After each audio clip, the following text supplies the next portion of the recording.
ఓం నమో వెంకటేశాయ. 7 శనివారాల వ్రతంలో ఇది 4వ రోజు పూజ.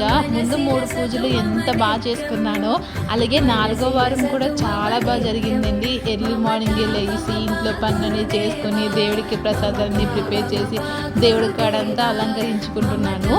అయితే నేను ముందు వీడియోలోని 7 వారాలు అనుకున్నా, అంటే 3వ వారం అనకుండా 3వ రోజు అని చెప్పేసి అన్నానమాట. యాక్చువల్లీ దానికి ఒక 4-5 సార్లు వాయిస్ ఓవర్ ఇచ్చిన తర్వాత అలా అయితే వచ్చిందనమాట. నేను కూడా చూసుకోకుండా అప్లోడ్ చేశాను. అది 3వ రోజులు కాదండి, 3వ వారం అనమాట.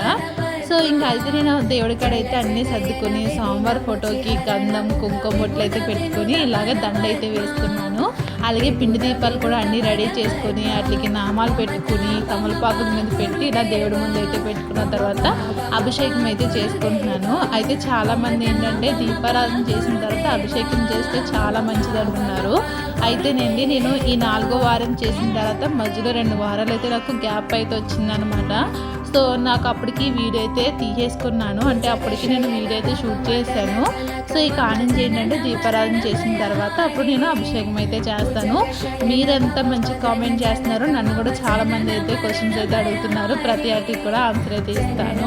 6వ వారం పూజ అయితే నేను లాంగ్ వీడియో అయితే పెడతానండి, ఎందుకంటే 5వ వారం పూజ కూడా జరిగిపోయిందనమాట. సో నా 4వ వారం పూజ అయితే ఈ విధంగా అయితే జరిగిందండి. స్వామివారికి ఎంతో ఇష్టమైన నల్ల నువ్వులు, చలివిడి, వడపప్పు, పానకం, ఇంకా లడ్డూలు, దాంతోపాటు నేను రెడీ చేసిన ప్రసాదం. ఓం నమో వెంకటేశాయ.